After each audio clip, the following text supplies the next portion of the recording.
Kaisar Naga yang tak terkalahkan. Bab 381, kemana harus pergi? Lu Tianhe dan yang lainnya tidur selama lebih dari 16 jam. Patriark Agung berada di alam abadi bumi, dan dia telah menggunakan keterampilan rahasia untuk melumpuhkan jiwa mereka. Patriark Agung bersikap lunak pada mereka. Kalau tidak, mereka baru bisa bangun setelah beberapa hari. Patriark Feng adalah orang pertama yang tersadar. Dia melirik tetapi tidak memberikan tanda peringatan apapun. Dia membangunkan yang lain terlebih dahulu. Apa yang terjadi? Di mana mereka? Ekspresi Lu Tianhe berubah setelah dia bangun. Dia menatap Patriark Feng dan mempelajari sesuatu dari ekspresinya. Kembali 3 mil. Lu Tianhe juga tidak melakukan apapun dengan gegabah.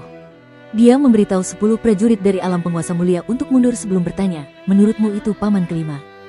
Patriark Feng tidak memberikan jawaban langsung. Sebaliknya, ia menjawab, saya tidak bisa memikirkan orang lain. Itu dia. Lu Tianhe mendesah.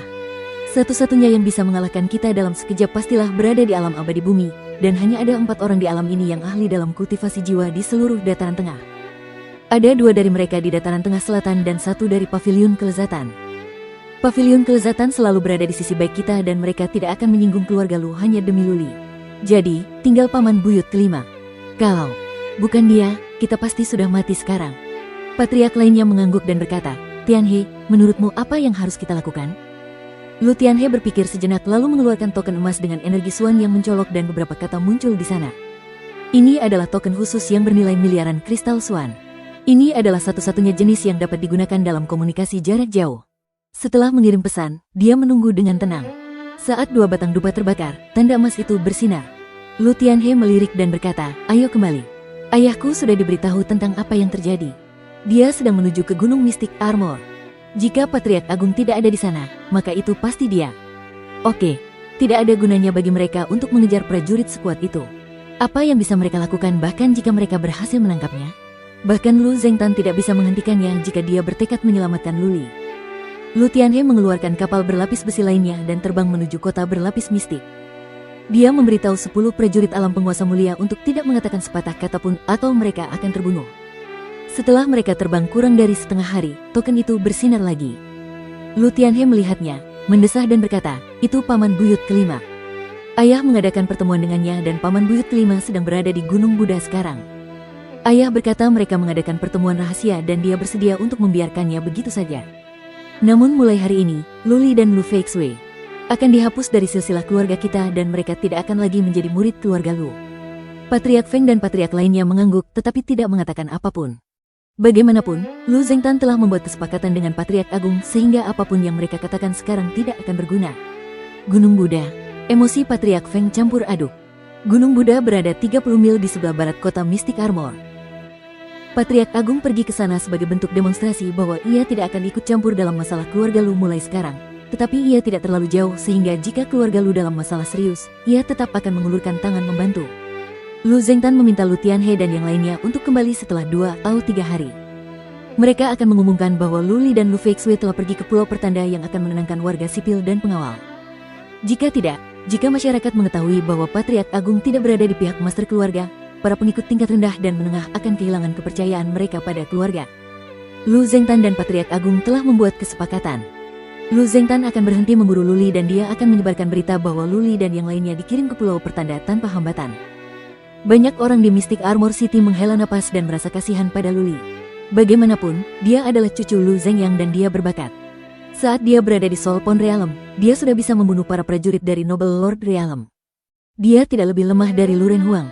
Lu Renhuang tidak pernah muncul. Luli dan Lu Feixue berada di pulau pertanda. Semua murid keluarga Lu telah menerima kenyataan bahwa keluarga Lu telah memasuki era baru. Zaman Lu Zhengyang telah berlalu. Sudah 10 tahun. Tidak baik bagi seorang kepala keluarga untuk menghilang selama 10 tahun. Jika dia benar-benar berkultivasi secara tertutup, dia seharusnya keluar sekali atau 2 kali. Keluarga Lu tertutup dan ada banyak rumor. Sebenarnya, banyak orang telah menduga bahwa sesuatu pasti telah terjadi pada Lu Zhengyang. Luli telah menempuh perjalanan jauh.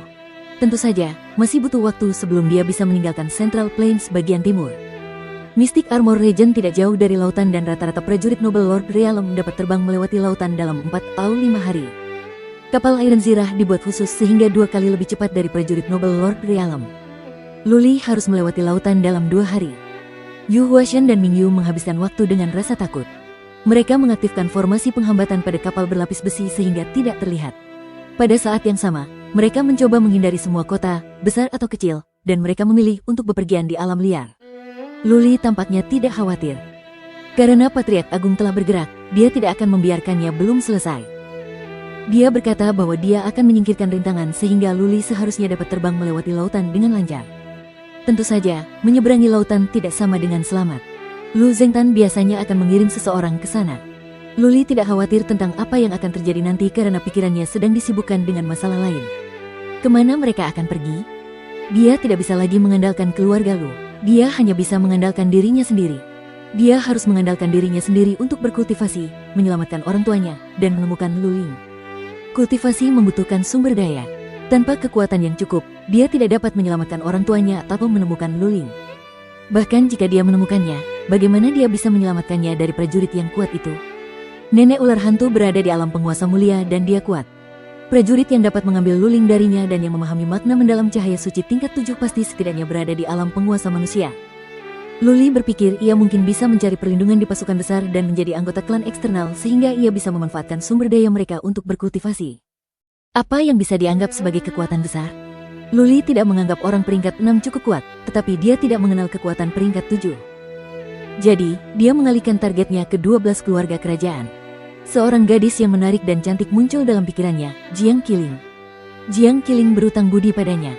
Jika dia pergi ke pavilion makanan lezat, Jiang Qiling akan membantunya. Di sisi lain, jika pavilion makanan lezat mengetahui identitasnya, apakah mereka akan menerimanya? Baik keluarga Lu maupun keluarga Jiang adalah keluarga kerajaan. Apakah keluarga Lu punya nyali untuk menerima murid keluarga Jiang sebagai prajurit klan eksternal? Itu akan menjadi tindakan menantang keluarga Jiang. Sudahlah. Setelah dipikir-pikir lagi, Luli memutuskan untuk tidak pergi ke pavilion kenikmatan.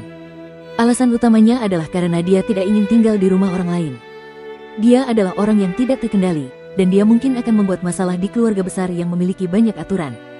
Jika dia tidak dapat mengandalkan keluarga lain, maka dia harus berjuang untuk wilayahnya sendiri. Tanpa wilayah, dia tidak bisa memperoleh sumber daya apapun, jadi bagaimana dia bisa bercocok tanam? Bagaimana dia bisa merekrut prajurit yang kuat? Tanpa mereka, dia tidak bisa pergi dan mencari Lu Ling. Aku akan pergi ke Gurun Utara. Luli segera mengambil keputusan. Gurun Utara adalah tempat asalnya dan tempat tinggal ras Cian Phoenix dan ras Mammoth. Mereka adalah prajurit setianya. Selama dia kembali, dia bisa menyatukan Gurun Utara dan membangun kekaisaran baru. Sumber daya Gurun Utara tidak dapat dibandingkan dengan yang ada di dataran tengah. Namun, ketika dia menguasai seluruh Gurun Utara, dia bisa mendapatkan lebih banyak sumber daya. Dia bisa menjualnya di dataran tengah untuk mendapatkan kristal swan yang dapat digunakan untuk membeli material mistis langka lainnya. Meski begitu, ada masalah besar saat kembali ke Gurun Utara. Keluarga Lu sudah tahu bahwa dia berasal dari Gurun Utara. Apakah mereka akan mengirim seseorang untuk memburunya di sana? Setiap prajurit alam berdaulat manusia dari keluarga Lu tidak akan terhentikan di Gurun Utara. Luli sedang berpikir keras. Dia merenungkannya di kapal berlapis besi selama seharian. Pada akhirnya, dia memutuskan untuk mengambil risiko. Dia percaya bahwa Patriark Agung akan melindunginya. Patriark Agung berpesan kepadanya untuk tidak melakukan apapun terhadap murid keluarga Lu saat dia sudah mencapai prestasi di masa depan. Karena Patriark Agung akan melindungi murid-murid keluarga Lu, maka sebagai cucu Lu Zhengyang, ia juga harus berada di bawah perlindungan Patriark Agung. Kalau tidak, Patriark Agung tidak akan datang untuk menyelamatkannya. Mungkin Patriark Agung telah membuat kesepakatan dengan Lu Zengtan untuk menyelamatkan Luli dari pembunuhan. Mereka telah berada di jalan selama lebih dari sehari sekarang, dan tidak ada seorang pun yang mengejar mereka, yang berarti Patriark Agung telah melakukan sesuatu untuk mereka. Baiklah, aku akan kembali ke Gurun Utara. Luli menggelengkan kepalanya dan menyingkirkan pikiran-pikiran yang tak karuan dari benaknya. Dia telah membuat keputusan. Kembali ke Gurun Utara, langit adalah batasnya. Bab 382, Sumpah Setia. Luli menemui Yu Huashen dan Ming Yu untuk menyampaikan pikirannya. Ming Yu tidak keberatan. Dia akan pergi kemanapun bersama Luli. Ming Yu telah mengidentifikasi Luren Huang sebagai gurunya. Karena Luren Huang tidak ada di sini, Ming Yu akan mengikuti tuan mudanya. Yu Huashen hampir menangis. Ia mengira kembali ke keluarga Lu akan memberinya banyak keuntungan. Ia percaya Luli akan melenyapkan cacing jiwa, dan kemudian ia bisa kembali ke Gurun Utara untuk menjadi penguasa lagi. Tanpa diduga, ia tidak hanya tidak mendapatkan keuntungan, Luli yang jahat ini ingin kembali ke Gurun Utara dan menyatukannya. Tapi apa yang bisa dia katakan? Luli melihat ekspresi di wajah Yu Huashen. Luli tersenyum lalu mengeluarkan 2 jimat giok yang mengendalikan cacing jiwa dari cincin interspatialnya. Dengan sorotan energi Suan, dia melarutkan jimat giok itu dan cacing jiwa di dalam Yu Huashen pun mati. Yu Huashen tidak akan menjadi budak lagi setelah cacing jiwa mati dan dia bebas lagi. Ah, Tuan Muda, apa yang sedang Anda lakukan? Yu Huashen terkejut saat dia bertanya. Mata Ming Yu berbinar-binar. Dia siap bertempur seolah-olah Yu Huashen adalah musuh mereka. Yu Huashen berada di tahap tengah alam penguasa mulia dan kekuatan Ming Yu tidak dapat memberikan dampak apapun pada Yu Huashen. Bagaimana jika dia tiba-tiba bergerak? Luli tidak khawatir. Ia menatap Yu Huashen sambil tersenyum. Namun, Yu Huashen merasakan hawa dingin di punggungnya saat Luli tersenyum. Yu Huashen berlutut dan berkata, "Terima kasih, Tuan Muda. Aku akan menganggapmu sebagai tuanku seumur hidupku dan aku bersumpah setia padamu." Yu Huashen adalah orang yang pintar. Dia tahu betapa kuatnya Luli. Bahkan dari jarak sedekat itu, Yu Huashen tidak akan bisa membedakan mana yang Luli yang asli dan dia akan diinjak-injak sampai mati oleh Blood Claw begitu Luli melepaskan Bloodline skill-nya. Sangat bagus. Luli mengangguk. Dia telah mengamati Yu Huashen. Jika Yu Huashen menunjukkan tanda-tanda niat membunuh, dia pasti sudah mati sekarang. Luli berkata, "Yu Huashen, berdirilah sekarang. Aku ingin menyatukan Gurun Utara dan tak seorang pun dapat menghentikanku. Aku dapat membunuh prajurit manapun di puncak alam penguasa mulia jika aku mau, jadi aku tak punya tandingan lagi di Gurun Utara." Yu Huashen dan Ming Yu pun setuju. Para prajurit alam penguasa mulia tidak dapat melihat melalui keterampilan cloning dan roda takdir Luli berbeda dari yang lain. Ia sangat cepat, sebanding dengan roda takdir 6 atau 7 lapis rata-rata. Yang lebih penting, ada Yecha dan yang lainnya sebagai pelayan kuat Luli. Tidak ada seorang pun di Gurun Utara yang bisa mengalahkan Luli. Kaisar baru Gurun Utara. Yu Huashen tertarik dengan ide itu. Keluarga Yu hanyalah keluarga tingkat 5 dan selalu berada di bawah kendali keluarga Zi. Jika keluarga Yu masih harus dikendalikan oleh orang lain, mereka mungkin juga melayani Kaisar baru Gurun Utara. Pada saat itu, keluarga Yu dapat memperoleh keuntungan besar dan bangkit bersama Luli. Satu hal lagi, Luli adalah murid keluarga Lu di Dataran Tengah, ayahnya adalah Lu Renhuang, dan kakeknya Lu Zeng yang adalah kepala keluarga dari salah satu dari 12 keluarga kerajaan. Cepat atau lambat, Luli akan kembali ke Dataran Tengah. Jika Yu Huashen tetap berada di sisi Luli yang bisa menjadi kepala keluarga dari keluarga Lu di masa depan, berapa banyak hadiah dan keuntungan yang bisa didapatkan keluarga Yu?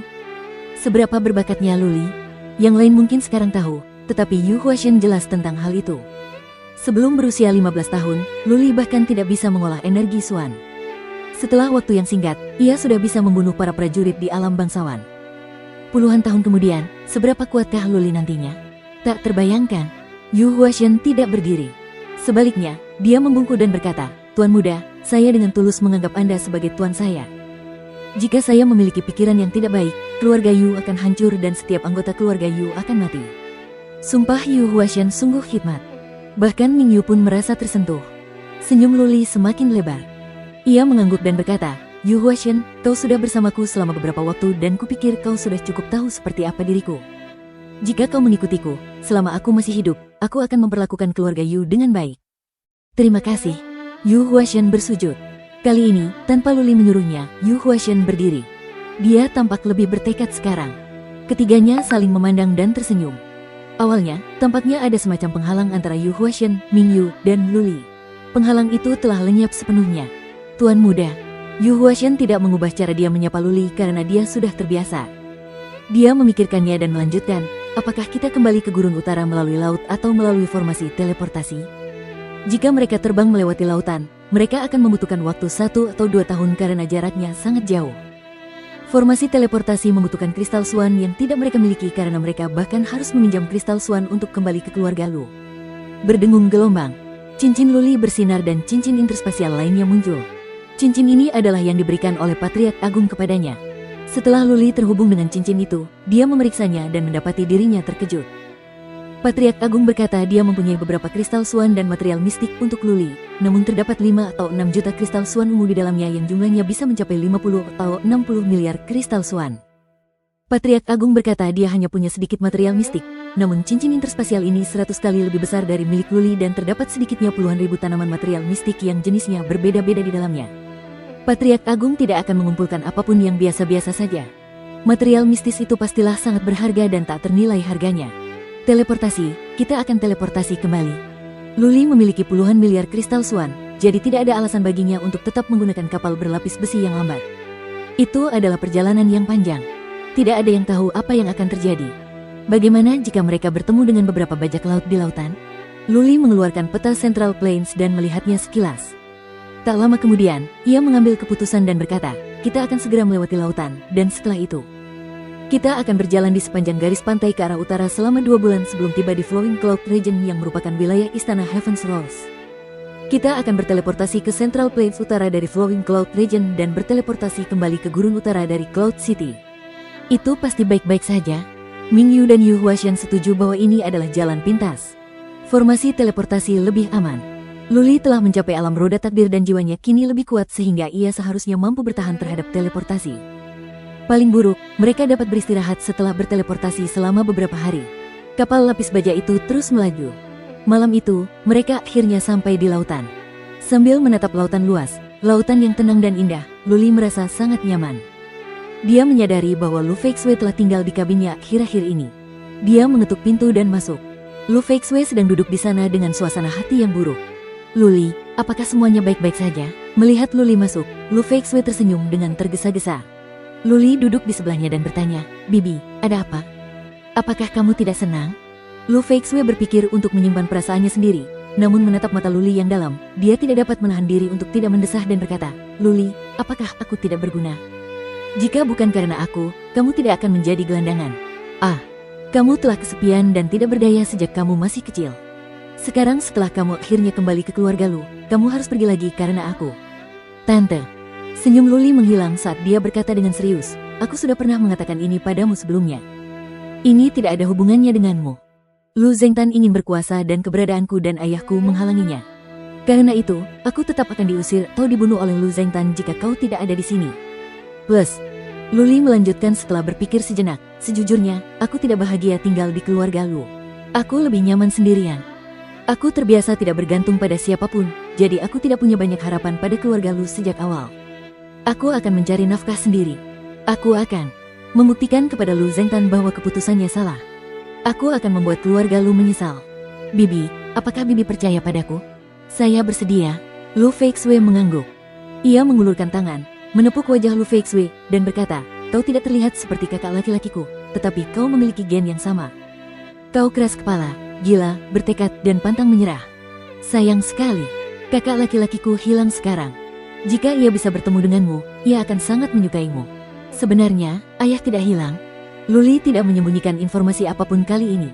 Mereka sudah keluar dari keluarga Lu sekarang, jadi tidak perlu khawatir tentang kebocoran informasi. Dia menjelaskan, aku tahu di mana ayahku berada. Dia terjebak di tempat berbahaya bersama ibuku. Aku tidak cukup kuat. Saat aku tumbuh lebih kuat, aku akan pergi ke sana dan menyelamatkan mereka. Tapi Bibi, aku butuh bantuanmu.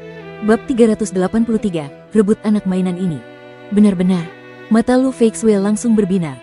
Selama lokasi Luren Huang dapat dipastikan, cepat atau lambat mereka dapat menemukan cara untuk menyelamatkannya.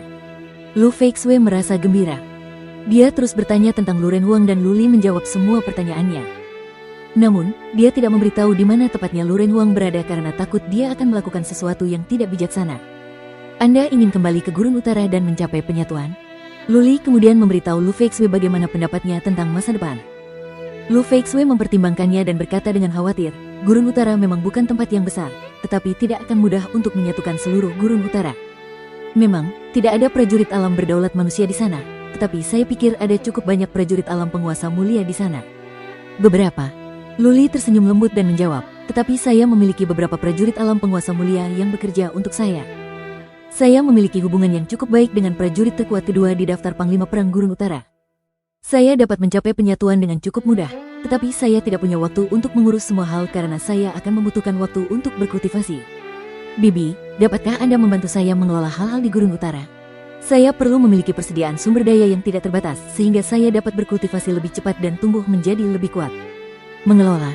Lu Feixue terkejut, lalu menjawab dengan khawatir, aku tidak tahu bagaimana melakukannya. Bisakah aku melakukannya? Hahaha. Luli tertawa dan berkata, tentu saja. Kau bisa membunuh siapa saja yang menolak untuk mematuhimu.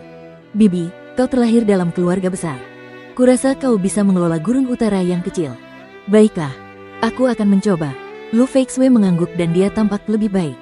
Luli juga sedikit rileks. Dia sebenarnya memiliki orang untuk mengelola Gurun Utara untuknya. Yu Huaxian dapat melakukannya.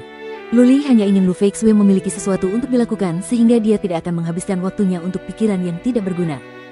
Kapal berlapis besi itu terbang di sepanjang garis pantai dalam beberapa hari berikutnya. Formasi penghambatan telah aktif sepanjang waktu, membuat kapal berlapis besi itu tidak terlihat oleh mata telanjang sepanjang waktu. Hanya prajurit yang kuat dengan kekuatan psikis yang kuat yang dapat mendeteksi kapal itu. Di perairan pantai, tidak ada binatang suan yang kuat atau bajak laut. Luli duduk selama sehari dan kemudian melanjutkan kultivasinya. Dia baru saja membuat roda takdir yang menghabiskan banyak energi suannya, jadi dia butuh waktu untuk berkultivasi guna menstabilkan wilayah kekuasaannya. Dia juga harus meluangkan waktu untuk menguasai dan membiasakan diri dengan roda takdir. Kultivasi untuk tahap selanjutnya dari alam roda takdir memerlukan pembuatan lebih banyak roda takdir, yang kedua tidak dapat dibuat dengan mudah. Itu lebih rumit daripada yang pertama. Jika Luli tidak memiliki fondasi yang kuat, dia tidak akan dapat melanjutkan kultivasinya. Lu Feixue juga mulai berkultivasi. Ia bercita-cita pergi ke Gurun Utara dan membantu Luli. Pertama-tama, ia harus mencapai alam penguasa mulia. Ia kini memiliki material mistis. Ia memiliki peluang besar untuk mencapai terobosan selama ia bekerja cukup keras. Mingyu dan Yu Huashan bergantian beristirahat dan yang satunya lagi akan mengendalikan kapal berlapis besi. Salah satu dari mereka akan selalu menggunakan kekuatan psikis untuk memeriksa keadaan sekitar, siap memberitahu semua orang jika terjadi sesuatu. 4 atau 5 hari berikutnya berlalu dengan tenang. Mereka bertemu dengan beberapa kapal berlapis besi di sepanjang jalan, tetapi mereka semua memberi jalan bagi satu sama lain setelah mereka memindai setiap sisi dengan kekuatan psikis. Kapal berlapis besi milik Luli adalah salah satu yang terbaik di keluarga Lu. Siapapun yang tidak sebodoh itu akan mengatakan bahwa kapal berlapis besi ini milik keluarga besar karena kecepatannya cukup tinggi. Mereka tidak akan membuat masalah di sini. 5 hari kemudian, Lu Feixue tiba-tiba keluar dari kabinnya dan membangunkan Luli. Setelah beberapa hari berkultivasi secara tertutup, tubuh dan pikirannya berada dalam kondisi terbaik. Dia ingin mencoba mencapai alam penguasa mulia sekarang dan dia membutuhkan Luli dan yang lainnya untuk melindunginya. Mereka akan membutuhkan waktu lebih dari sebulan untuk tiba di wilayah awan mengalir. Periode waktu ini cocok untuk berkultivasi. Lu Feixue memiliki garis darah King Kong. Begitu dia mencapai alam bangsawan, dia akan menjadi lebih kuat dan dia akan dapat membantu Luli. Luli senang karena Lu Feixue mau melakukan ini. Dia menyuruhnya untuk berusaha sebaik mungkin dan tidak perlu khawatir tentang apapun karena mereka ada di sini untuknya. Untuk mencapai alam penguasa mulia akan memakan waktu setidaknya 5 atau 6 hari. Tidak seorang pun dapat mengganggu Lu Feixue saat ini atau material mistis akan terbuang sia-sia. Lu Feixue mengangguk dan kembali ke kabinnya. Luli tidak berkultivasi. Mingyu dan Yu Huashan juga keluar. Luli duduk dengan kaki disilangkan di luar kabin Lu Feixue. Yu Huashan pergi ke geladak di depan sementara Mingyu mengendalikan kapal berlapis besi.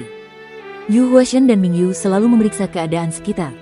Mereka tidak boleh ceroboh saat Luli melindungi Lu Feixue secara langsung. Luli duduk sebentar. Ia merasa bosan karena ia tidak memiliki kekuatan psikis, belum lagi Yu Huashan dan Mingyu yang memeriksa keadaan sekitar untuk mereka. Karena itu, Luli juga mulai berkultivasi. Lagi pula, ia akan diberitahu jika ada seseorang di sana yang akan menyerang Lu Feixue. 4 hari berlalu dengan damai. Luli sedang tidur siang, bersandar di pintu kabin karena dia tidak tidur selama 4 hari dan dia kelelahan. Yu Huashan dan Mingyu juga mengantuk, tetapi mereka cukup kuat untuk bertahan lebih lama. Mereka tidak berani lengah barang sedetik pun. Tuan muda, serangan datang. Dalam keadaan linglung, Luli mendengar teriakan Yu Huashan. Luli segera membuka matanya dan melihat ke depan. Di depan mereka muncul 6 kapal berlapis besi yang menyebar seperti kipas, menghalangi jalan Luli. Mingyu menghentikan kapal berlapis besi itu dan melangkah ke arah Luli. Mereka pasti bajak laut. Mereka memiliki 6 prajurit alam penguasa mulia. 1 di antaranya berada di puncak dan 3 di tahap akhir. Lebih dari 20 berada di alam abadi, dan sisanya berada di alam roda takdir. Secara keseluruhan, ada lebih dari 100 dari mereka. Mingyu menjelaskan. Luli bertanya dengan bingung, bagaimana mereka bisa tahu di mana kita berada? Aku rasa kapal berlapis besi mereka tidak cukup cepat untuk mengejar kita.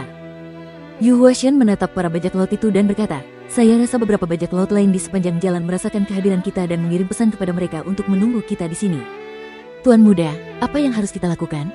Bicaralah dengan mereka terlebih dahulu. Para perompak tidak langsung memulai serangan. Lu Feixue masih berusaha mencapai alam penguasa bangsawan dan para perompak memiliki 6 alam penguasa bangsawan. Pihak Luli berada dalam posisi yang kurang menguntungkan dalam pertarungan. Luli dapat membunuh para prajurit di puncak alam penguasa bangsawan, tetapi dia tidak begitu sombong untuk berpikir bahwa dia dapat mengalahkan semua prajurit di alam ini. Yu Huashan mengaktifkan formasi penghambatan yang tidak dapat berbuat banyak kecuali menyamarkan kapal. Dia melepaskan Beat of Life miliknya, berdiri di udara dan berteriak, "Dari mana asalmu? Mengapa kau menghentikan kapal kami?" Tidak banyak orang yang berada di puncak alam bangsawan menyeringai. Ada bekas luka di wajahnya, membuatnya tampak garang. Dia tampak seperti pria parubaya dengan tubuh kekar, dan dia memegang kapak besar di tangannya. Dia tertawa dingin dan berkata, "Saya Liu Renxiong dan saya adalah penguasa daerah ini." "Siapa Anda? Apakah Anda tidak tahu apa-apa tentang aturan dengan terbang begitu saja di atas wilayah saya?" Yu Huashan dulunya adalah seorang penguasa, jadi perilakunya cukup mengesankan. Dia mencibir dan berkata, "Jadi, Anda adalah Tuan Liu. Tidak cukup hanya dengan mengetahui siapa kami. Katakan saja kepada kami aturan seperti apa yang Anda buat." Yu Huashan tampaknya tahu apa yang sedang dilakukannya. Liu Renxiong menyeringai dan berkata, "Saya punya banyak orang yang harus diberi makan. Bisakah Anda memberi kami beberapa kristal swan? Kami tidak menginginkan banyak. Hanya 20 miliar saja sudah cukup." "Apa, 20 miliar? Luli tersenyum dingin. Apakah para bajak laut itu benar-benar mengira mereka adalah orang yang mudah ditipu? Luli memikirkannya dan berjalan ke geladak. Ia menangkupkan tinjunya dan berkata, "Saya Qiu Zei dari Istana Dewa. Tuan Liu, 20 miliar kristal swan tidak ada apa-apanya. Namun, kami meninggalkan keluarga kami dengan tergesa-gesa sehingga kami tidak membawa begitu banyak. Saya dapat memberi Anda 1 miliar. Bisakah Anda melepaskan kami?" "Istana para dewa?" Mata Liu Renxiong berbinar dingin dan dia berkata, "Istana dewa tidak punya urusan di lautan. Jangan buang-buang napas. Beri aku 20 miliar atau aku akan memotongmu menjadi beberapa bagian dan memberimu makan ikan." Luli menjadi tidak sabar. Roda takdirnya bersinar di perutnya saat dia berkata, "Jadi kamu tidak bisa mewujudkannya? Jika kamu ingin bertarung, aku akan melakukannya. Pasukan dari Istana Dewa akan segera datang. Liu Renxiong, kamu akan mati cepat atau lambat." "Hahaha." Liu Renxiong tertawa, mengayunkan kapaknya, dan berteriak, "Saudara-saudara, ini ikan yang gemuk. Tangkap bocah mainan ini dan mintalah 100 miliar kristal swan dari Istana Dewa. Semua orang akan mendapat daging hari ini. Bunuh mereka." Bab 384, dipenggal. Luli mengira ia dapat menggunakan nama Istana Dewa untuk menakut-nakuti para perompak itu, tetapi hal itu tidak berhasil di laut. Sebaliknya, para perompak itu ingin menculiknya dan meminta tebusan dari Istana Dewa. Karena pertarungan adalah apa yang diinginkan pihak lain, Luli tidak punya pilihan lain. Luli memberi isyarat kepada Ming Yu untuk memundurkan kapal dan kemudian pergi melindungi Lu Feixui. Luli melepaskan roda takdirnya dan melesat ke tengah kerumunan menuju Liu Renxiong dalam sekejap. "Yu Huashan!" Luli berteriak. Yu Huashan bekerja sama dengan baik dengan Luli. Bola-bola api melonjak ke dalam manik kehidupannya dari lehernya dan kemudian banyak naga api melesat keluar menuju ke 6 kapal berlapis besi. Ada sekitar lebih dari selusin atau puluhan orang di setiap kapal. Naga api milik Yu Huashan bergerak cepat dan menghantam semua kapal yang hanya berukuran sedang. Kapal-kapal itu terbakar karena api milik Yu Huashan yang ganas. Ah, gelombang! Beberapa prajurit alam roda takdir terkena kobaran api dan menjerit kesakitan. Lebih banyak prajurit alam roda takdir bergegas keluar dari kabin kapal berlapis besi dan semuanya menjadi kacau. Mencari kematian, Liu Renxiong terbakar amarah. Ia tidak memperdulikan Luli yang berlari ke arahnya. Sebaliknya, ia bergegas menghampiri Yu Huashan. Liu Renxiong berpikir bahwa Luli, seorang pejuang alam roda takdir, hanyalah seorang tuan muda bodoh yang akan mati sendiri.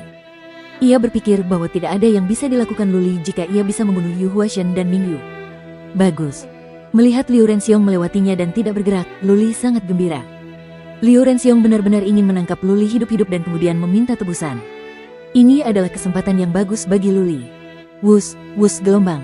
Tepat saat Liu Renxiong hendak melewatinya, dengan tatapan tajam, Luli menghasilkan lebih dari 10 klon dan menyerbu ke segala arah. Iblis itu dapat menghasilkan lebih dari 60 klon tetapi Luli tidak punya waktu untuk memikirkannya akhir-akhir ini jadi dia hanya dapat menghasilkan lebih dari 10 klon saat ini. Itu sudah cukup. Banyak orang terkejut melihat begitu banyak Luli yang berlarian ke segala arah. Beberapa prajurit alam penguasa mulia melepaskan energi swan mereka setelah jeda dan kemudian mengejar klon Luli. Liu Renxiong berhenti. Dia menggunakan kapaknya untuk memotong klon Luli. Swish gelombang. Klon Luli runtuh dan Liu Renxiong mengejar klon lainnya. Ia mengira keduanya palsu. Tepat pada saat itu, mata Luli berbinar. Dia mengulurkan cakar darah yang dia sembunyikan di lengan bajunya dan menghancurkan kapak itu. Retak gelombang. Kapak itu hanya dari kelas surga dan hancur dalam sekejap seperti yang diharapkan. Luli berteriak, "Yu Huashan!" Para prajurit di puncak alam penguasa mulia bereaksi sangat cepat. Luli takut dia tidak bisa menghabisi Liu Renxiong tanpa bekerja sama dengan Yu Huashan. Yu Huashan telah memperhatikan. Dia siap bekerja sama dengan Luli begitu Luli bergegas keluar. Yu Huashan menembakkan naga api setelah Luli berteriak dan naga api itu bergegas menuju Liu Renxiong dari arah lain. Serangan konvergen. Liu Renxiong tertegun, tetapi dia mengambil keputusan dalam sepersekian detik. Ekspresi ganas merayapi wajahnya. Dia mengulurkan tangan dengan energi Suan yang melotot dan menghantam Luli. Pada saat yang sama, manik kehidupannya seolah-olah akan mengenai Luli dan menghancurkannya menjadi tumpukan bubuk. Berjuang demi hidupnya dengan nyawanya. Liu Renxiong memiliki sifat bandit karena ia bisa menjadi penguasa suatu wilayah dan memimpin banyak bajak laut. Ia akan mati bersama Luli jika Luli menginginkannya mati. Ia ingin melihat apakah Luli cukup berani untuk melanjutkan. Luli berani sekali. Luli bukanlah anak mainan. Ia telah melalui begitu banyak perang berdarah dan ia dilahirkan untuk tidak takut mati.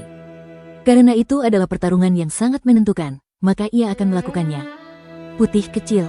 Luli berteriak. Dengan lambaian tangan kirinya, Xiao Bai melesat maju dan langsung menyerang Liu Renxiong. Apa itu? Jaraknya sangat dekat dan Little White bergerak sangat cepat. Ia mencapai tinju Liu Renxiong dalam waktu singkat.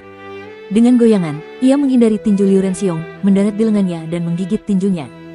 Little White pernah mengunyah tulang kering seseorang dalam waktu satu tarikan napas dan mereduksi kakinya menjadi tulang-tulang belaka. Kali ini sama saja, Little White telah memakan banyak kristal jiwa. Meskipun ukurannya masih sama, sekarang jauh lebih cepat. Ah! Liu Renxiong berteriak kesakitan. Karena rasa sakit yang luar biasa, dia tidak bisa lagi mengendalikan roda takdirnya. Dia melambaikan tangannya karena naluri, mencoba menyingkirkan si putih kecil. Wus gelombang. Dia berhasil, tetapi cakar perak Luli telah mencapai dadanya. Baju zirah yang ada di dalam jubah Liu Renxiong telah rusak, dan cakar perak itu menembus dan menghancurkan jantungnya. Luli tidak berhenti di situ. Bagaimanapun, serangan terakhir dari seorang prajurit di puncak alam bangsawan yang berada di ambang kematian itu mengerikan. Luli mengulurkan tangannya ke atas. Cakarnya begitu tajam sehingga ia meremukkan leher Liu Renxiong dan kepalanya terpental. Ledakan. Dengan beberapa kali lambaian cakar Luli, tubuh Liu Renxiong hancur berkeping-keping. Darah berceceran di mana-mana dan potongan daging berterbangan ke segala arah. Rasanya waktu telah berhenti pada saat ini. Banyak orang menatap Luli dengan kaget. Mereka menatap cakarnya yang berdarah dan mata peraknya seolah-olah mereka telah melihat dewa para iblis. Seorang prajurit di puncak alam penguasa mulia, prajurit yang menjadi pemimpin mereka, dibunuh oleh seorang prajurit alam roda takdir dalam waktu yang begitu singkat. Ini tidak masuk akal, mengejutkan, dan mengerikan. Mungkinkah bocah mainan ini benar-benar berada di alam kedaulatan manusia? Apakah dia memalsukan alamnya? Apakah dia memalsukan roda takdirnya? Apakah itu benar-benar harta karun? Kalau tidak, bagaimana mungkin roda takdirnya bisa secepat itu? Luli meraih tangan Liu Renxiong yang patah dan menarik cincin interspasial darinya. Sambil menatap orang-orang yang terkejut, Luli melemparkan cincin itu ke kejauhan dan berteriak dingin, "Aku orang yang berakal sehat. Ketika aku membunuh, aku hanya membunuh pemimpinnya. Cincin ini berisi semua kekayaan yang kalian miliki, jadi pergilah dan bagi-bagilah. Kalian semua, enyahlah. Jika kalian berani mendekatiku, aku akan membunuh kalian semua." Beberapa prajurit alam penguasa mulia terbakar oleh hasrat. Begitu Luli menyelesaikan kata-katanya, kelima prajurit alam penguasa mulia itu melesat ke kejauhan dalam sekejap cahaya. Prajurit alam roda takdir dan alam abadi lainnya berlarian, mengikuti para prajurit alam penguasa mulia. "Tuan muda, mengapa?" Yu Huashan terbang mendekat dan mengerutkan kening. Pasti ada banyak harta karun di cincin pemimpin itu. Luli seharusnya membunuh yang lain setelah dia menghabisi Liu Renxiong. Mengapa dia tidak melakukannya dan mengapa dia membuang cincin itu? Kembali. Luli turun untuk menjemput Little White dan terbang kembali ke kapal berlapis besi dengan roda takdirnya. Mingyu mengambil alih kendali kapal dan langsung terbang menjauh. Setelah Luli membersihkan darah dari tangannya dan berganti pakaian bersih, dia menjelaskan, "Bibiku sedang dalam tahap kultivasi dan aku tidak ingin melangkah terlalu jauh. Begitu aku mendesak mereka terlalu keras, para perompak ini akan mempertaruhkan nyawa mereka untuk bertarung mati-matian. Mungkin ada puluhan miliar kristal Suan di dalam cincin itu, tetapi kita masih bisa mendapatkannya begitu kita kembali ke Gurun Utara dengan selamat." Yu Huashan yakin. Lagi pula, ada 5 prajurit alam bangsawan mulia di antara para bajak laut. Jika mereka semua bertarung mati-matian, Luli mungkin bisa membunuh 1 atau 2 dari mereka. Tetapi bagaimana jika Luli terbunuh? Bagaimana jika seseorang datang dan menyerang kapal berlapis besi mereka? Luli telah berhasil membangkitkan keserakahan para bajak laut di alam bangsawan dengan membuang cincin itu. Tentu saja, kekejaman Luli juga mengintimidasi mereka. Siapa yang berani datang dan menyerangnya sekarang? Kapal lapis baja besi itu terbang menjauh dan menghilang di kejauhan. Para bajak laut tingkat rendah di dekatnya saling menatap tanpa berkata apa-apa. Mereka semua mengingat sebuah nama, Qiyu Wenze dari Istana Dewa. Bab 385, tersentuh. Para perompak tidak lagi mengejar mereka. Beberapa hari berikutnya berlalu dengan damai. Luli meminta Yu Huashan dan Ming Yu untuk memindahkan kapal berlapis besi lebih dekat ke garis pantai. Mereka kini praktis terbang di sepanjang pantai. Mungkin itu akan membuat mereka terekspos, tetapi itu lebih aman. Luli tidak terlalu khawatir untuk mengekspos diri mereka sendiri karena jika keluarga Lu benar-benar menginginkannya mati, mereka akan pergi ke gurun utara cepat atau lambat. Bersembunyi tidak akan membuat perbedaan. 2 hari kemudian, sebuah kabin tiba-tiba terbuka. Luli sedang duduk di luar pintu. Ia langsung melirik ke dalam kabin. Melihat Lu Feixue berseri-seri karena bahagia, mata Luli berbinar saat ia berkata, "Bibi, apakah kamu berhasil?" "Ya." Lu Feixue tersenyum di matanya. Dia adalah wanita cantik dan senyumnya membuat Ming Yu dan Yu Huashan terpesona. Dia berkata, "Aku punya begitu banyak material mistis dan rumput naga yang meningkat. Aku tidak terlalu buruk dan aku beruntung. Bibi, selamat."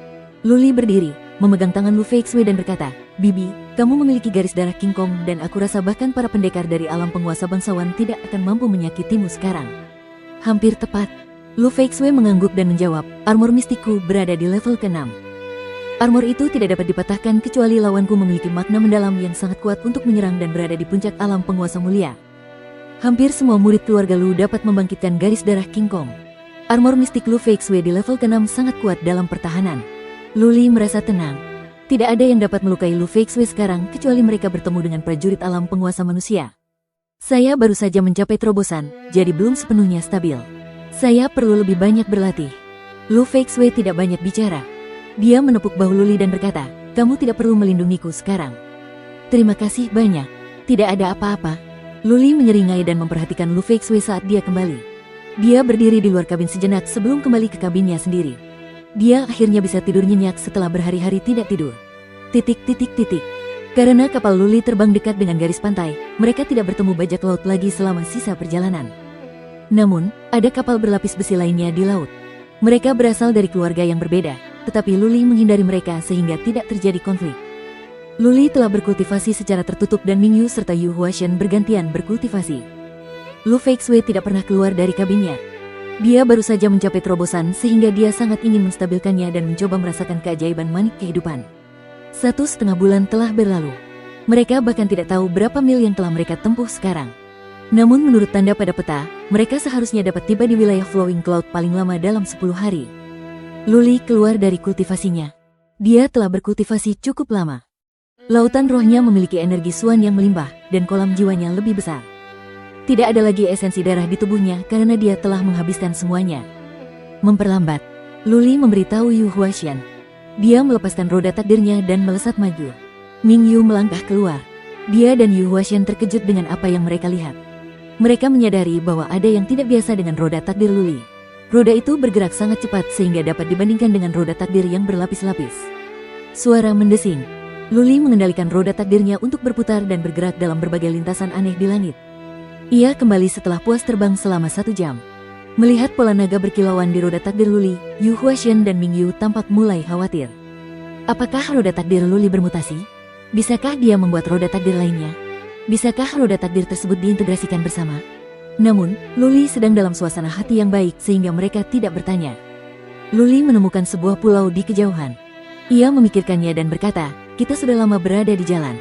Bagaimana kalau kita turun ke sana, beristirahat, dan makan makanan yang dimasak?" "Oke." Ming Yu dan Yu Huashan sudah lupa bagaimana rasanya makanan yang dimasak setelah makan makanan siap saji dan terkurung di kapal selama lebih dari sebulan.